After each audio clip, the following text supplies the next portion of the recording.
Hey guys, and welcome back. It's been a couple days since we last reported in, and we are on our way down to mow our new field. The paperwork has been fully processed, and we made our payment. Payment cleared the bank last night. Turns out the final price on that was $129,000 for our grass field down here by the sheep. So we're going to take the back way. We found this dirt path back in late spring, so we haven't used it much, but we're going to go ahead and take our dirt path here down here to the field, and like we talked before, we're going to mow this up and windrow it, and then we're going to have to lease up some equipment to basically pick this up and pick this up loose and put it into our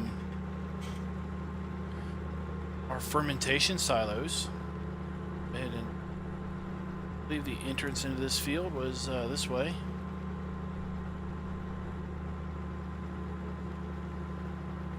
Let's see here. I think come around here.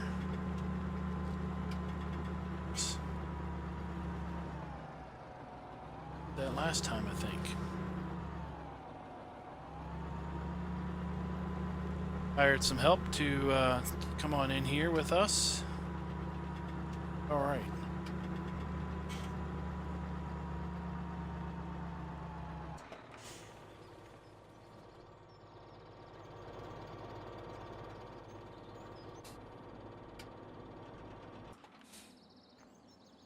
We're going to go ahead and get to mowing this field. We took the last few days and finished our seeding and our planting. So all of the grain is in the ground at this point. All of our fields are planted. Let's go ahead and take a look. We've got corn in field 7 and 9 now. We've got corn in field 34.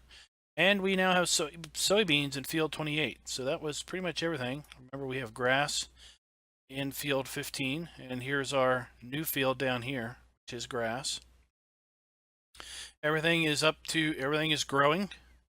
Our potatoes are going to be harvested, I guess, first, but they're still a little ways off. Everything is at 3 levels of fertilizer, except for our grass field down here, of course. I'm going to go ahead and get this thing running here. Mower's on. I'm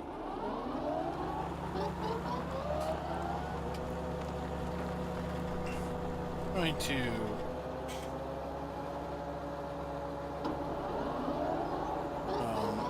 kind of just cut across the field here and kind of open up an area.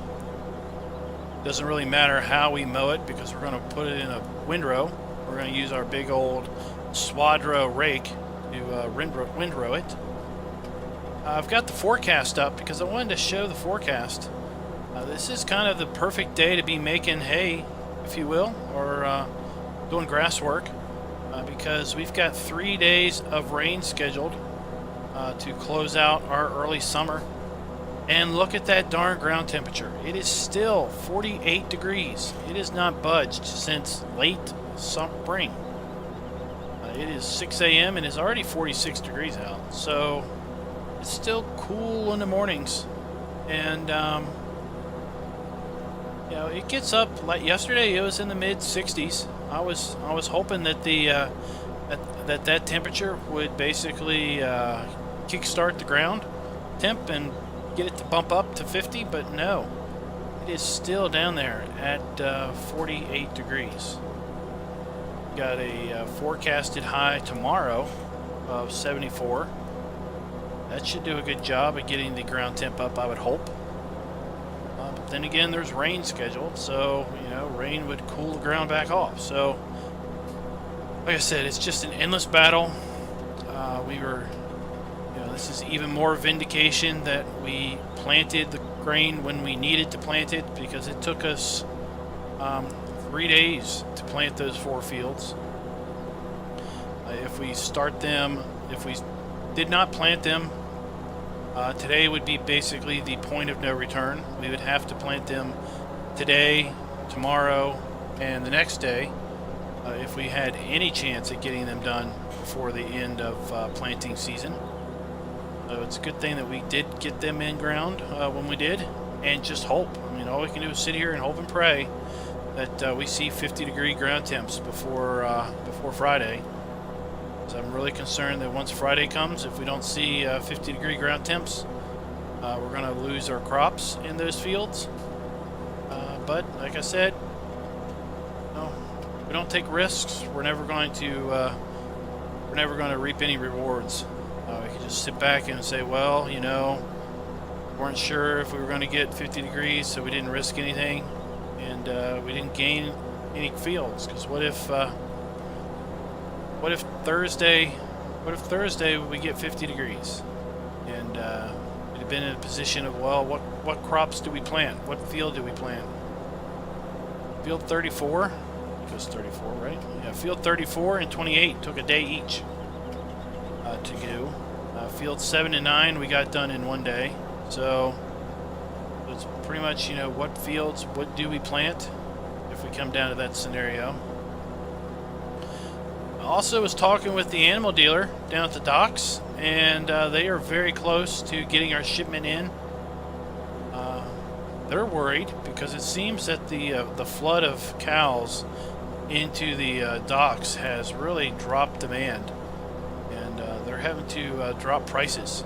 So I've seen prices drop pretty dramatically over the last several weeks, and in fact I think when I inquired today, they were saying that they were the going rate for cows was, I think, $4,100 or something.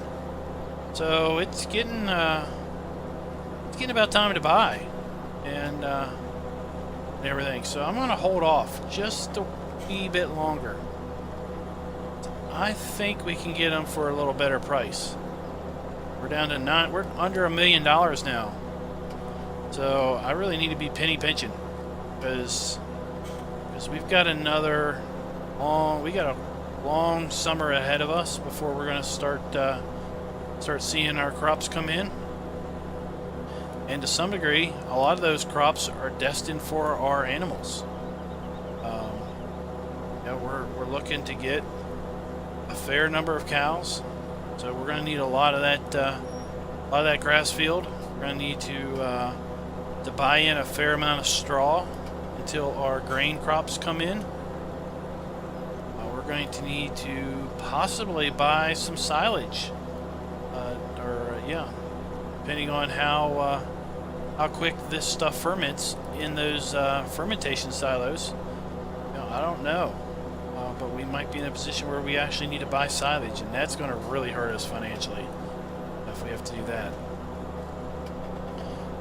We've got to buy or rent harvesters when it comes time to harvest our crops. So we can't run too lean on our finances at this stage in the game, or we may find ourselves unable to collect the grain off the fields. We can really tell that this pasture has seen better days. Its yield looks to be horrid. These mower swaths behind the mowers just look awful thin for being full growth grass here.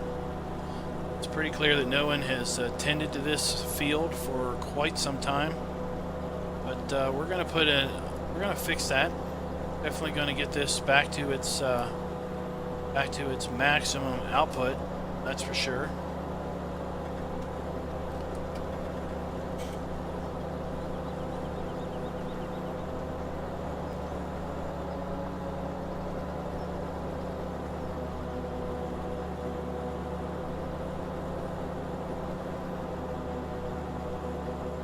We're just going to finish this up, and I've got to make a call over to the shop and see if that pickup wagon is in. Or actually, we talked about Shop and I talked about using a tow behind forage blower, if you will, to pick this up and blow it into a trailer. So I got to see if that's in. It's an older model unit, so I got to see if they were able to get that working, and if so, we'll go ahead and call over to the farm and have one of our hands bring it by. I'll be back with you as soon as I get that done. So I just got off the phone with our hired helper, and told him that the stuff was supposedly down at the shop, and he was on his way to the shop before I even got off the phone, and said he'd be around here shortly with everything. So go ahead and windrow this grass up to make everything a lot easier to collect and shoot into the trailer. So the shop said that everything checked out with the forage pickup harvester, I guess, the trail behind harvester. And they had us a really nice red trailer matched up to go with it. So I'm going to go ahead and make use of that to unload the grass into our fermentation silos. Then we're going to basically just see how long it takes to get that stuff fermented. Hope that we end up with enough silage to keep ourselves in the cow feed, power food, so we can maximize our milk production and everything. Looks like our helper got down here awful quick. So there it is. There's the little Massey Ferguson pull behind forage harvester and the red trailer. Nice color combination there. It'll be interesting to see how many loads we get off this field. Such a low grass output.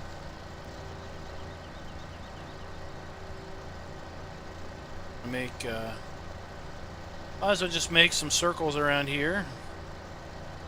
Things picked up. Once we get everything collected off the field, we'll probably go ahead and shoot a load of fertilizer on it and see what that's going to do as far as helping the grass growth. We'll fertilize it and give it a chance and see how it does. If it doesn't seem like it's picked up a lot of additional growth next time we cut it, which will probably be a couple months, we may have to this winter plow it under and replant it. We don't want to do that right away. We're going to give it a little chance to rebound. We're going to give the fertilizer a chance to do its job.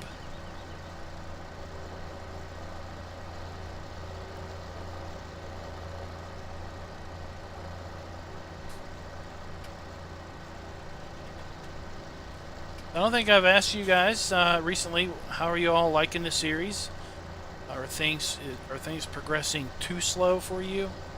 Are things, would you like to see the episodes a little more a summary format? Would you like to see maybe just 2 or 3 episodes per season segment? So, you know, comes time for it's probably not a lot going to be going on in middle and late summer other than animal care, so there will probably be a few less episodes related to mid-summer. There might be a few less episodes related to late summer. Now autumn is going to be a different story. That's going to be all about harvesting and everything. So I'm assuming that you don't want to see me harvest every single field. Assume, you know, a couple harvesting episodes are more than enough for you, but let me know in the comments.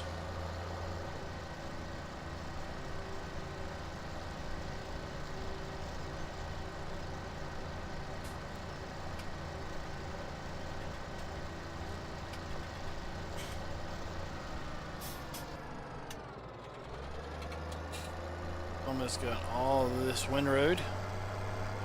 Swadro makes very short work of anything it needs to process. It's for darn sure.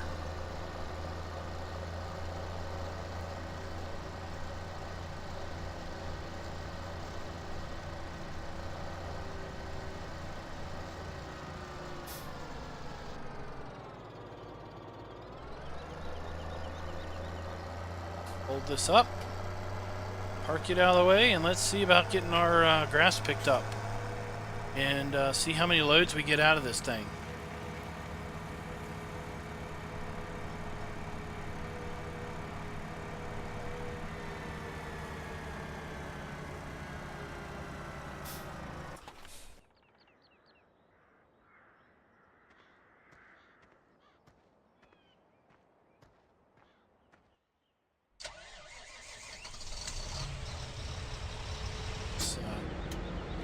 Unfold this. Let's the pipe out.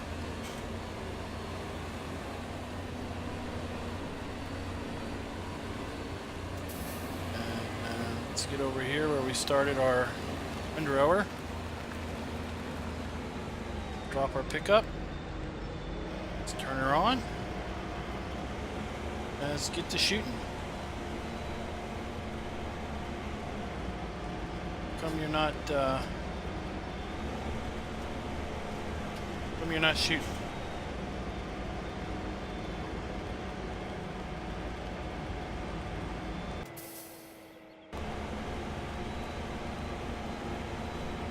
Alright, looks like we got this issue resolved a little bit. Not sure why, but did not seem to want to shoot into the trailer when it was being trailed. I've used this particular setup, not that trailer, but I've used a different trailer and this Massey Ferguson forage harvester on a different map, and I had the tipper hooked up behind the forage harvester just fine and dandy. Didn't have any issues with it whatsoever. But this one just didn't want to seem to work. Trailing behind the get too far ahead, it seems to doesn't seem to want to shoot in. Come on, you're not full.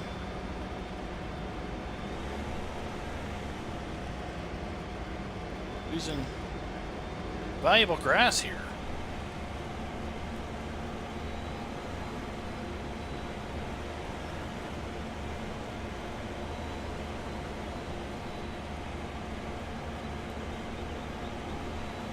So we'll just have to take this slow and easy.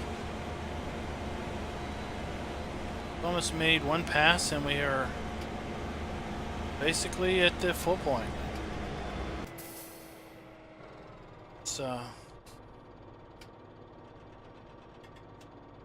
follow me off. We're basically full. Let's go ahead and run this over to our fermentation silo. We'll just do one full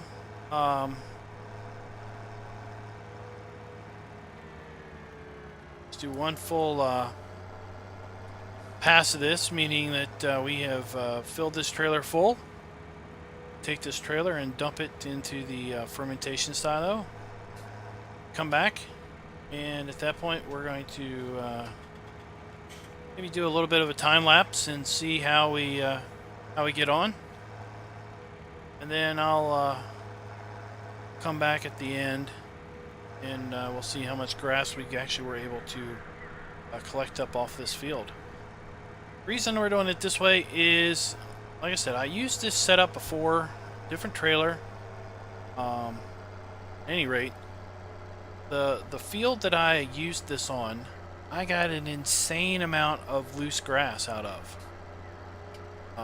picking up grass this way. I think the small field I used, I don't know how big the field was because it's one I made, basically plowed up the ground and put grass down.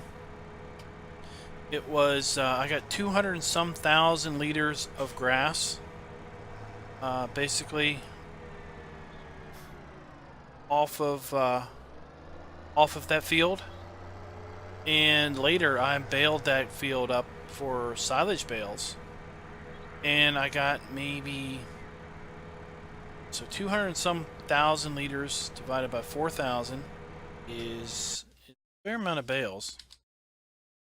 Let's go ahead and figure that out right now.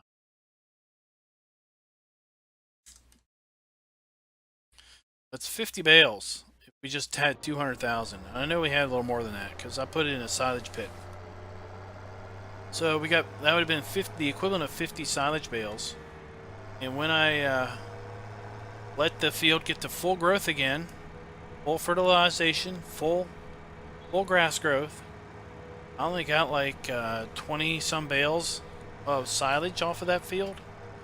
So it was as if the act of using that forage harvester and shooting the grass into a tipper basically caused the volume to double.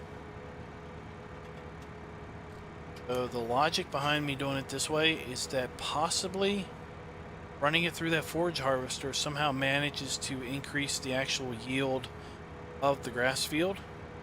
And if that's the case, that's kind of a little bit of a trickery. But we need silage. I need an awful lot of it, and we're going to be getting cows very, very shortly. They're feed just hay for the duration until our corn is ready to chop. And then, if you remember, we tweaked the fermentation silos, ferment slower, so we would not only have to wait until the grass is ready to chop, we would have to literally wait until the silos are fermented too. Go ahead and put one in here. About 20,000 liters.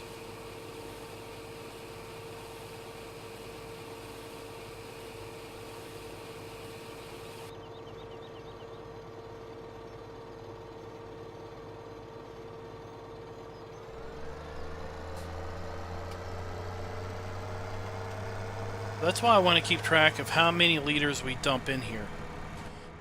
And then next time we go around and making hay, or next time that field is ready to harvest, meaning we have full growth on it, we're going to bale that field up, and we're going to count the bales, and we're going to see if the math works out.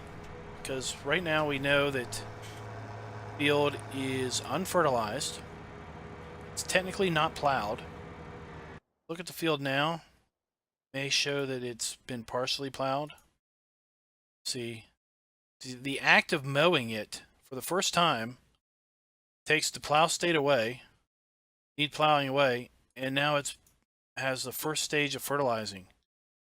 So just the act of mowing the field has taken the need to plow it away and has put one layer of fertilizer on the field. Okay, so we're going to come through after this. We're going to put another layer of fertilizer on there. We're going to shoot up to 2 times.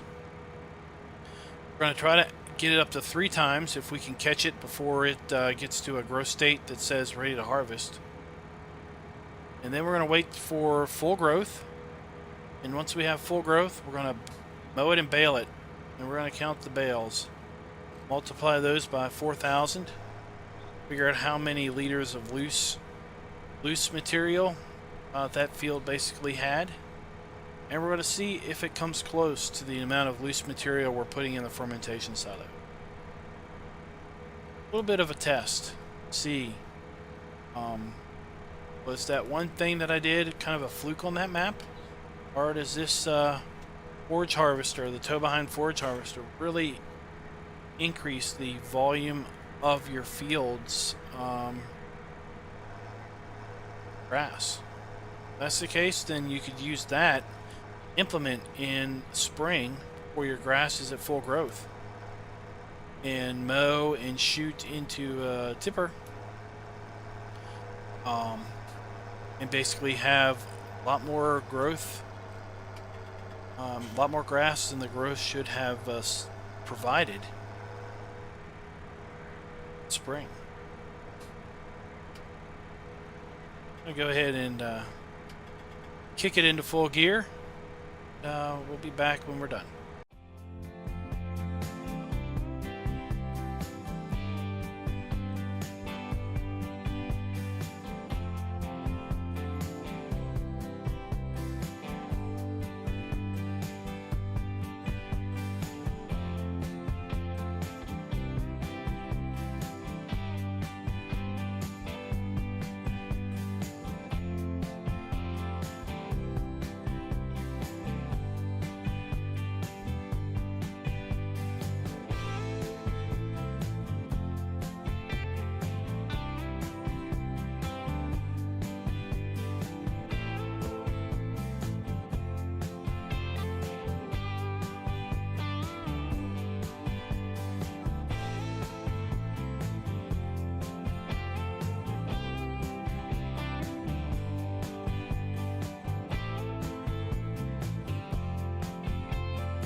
Alright, so we are done picking up the grass. We have 5 trips to the fermentation silo. That's 100,000 liters. And we've got just a little bit of a load here. We've got, what, 7,600? No, just over 7,000 liters grass here to dump in the silo. And then we're going to go ahead and take this tipper and the forage harvester back to the shop, turn those things. We're now done with them. And that's how we're going to close out today. I want to thank you guys for watching. I hope you're enjoying the series, the 24-day gameplay. I encourage you to go check out some of the other folks over at PCSG that are also playing 24-day seasons. Club over there, the 24-day club. It's our 24-day seasons club or something like that. I forget what I named it. But there are several people over there who are participating in this. Everybody calls it a challenge. I'd try not to call it a challenge because I don't think it's really a well, there's no prize or anything involved. It's more of a personal challenge at all, if it's anything at all. That is to manage to make it through a 24-day season gameplay, which is an amazing 96 game days. People can play at whatever time speed they want. The suggested speed is 15, simply because slower than that, and I think you're going to be really putting some major hours into the map. Faster than 15, and I don't think you're going to be able to get much done other than feed your animals, maybe. maybe not even that. So several people over there doing that. There's a blog that I am doing over there. There's a blog that some other people are doing related to their gameplay over there. I encourage you to check out the PCSG website, not just for the club, but just for the general content they've got. They are an official mod host for Stevie Mods. It's all of Stevie's maps. They also have several other mods hosted there from several other great modding folks. Folks like the LS Mod Company, GTX Mods, several others are over there. Encourage you to check them out. Also encourage you to check out the Three Dudes Gaming Network. I'm an admin over there. That's not the only reason I'd encourage you to check them out. Is that they have really good adult content, adult conversations. No kids. Well, it's not that kids aren't allowed, but kiddie behavior is definitely not allowed. Check them out. And also check out some of the folks that are linked in my description. They are all Three Dudes Media members. They all put out YouTube content, and it's all pretty good content. All of it is varied as far as variety, style of content, style of gameplay. So with that said, we're going to return these back, bring the rest of our equipment back to the farm, and we're going to close out the game day. So with that, I bid you a fond farewell, and until next time, happy farming.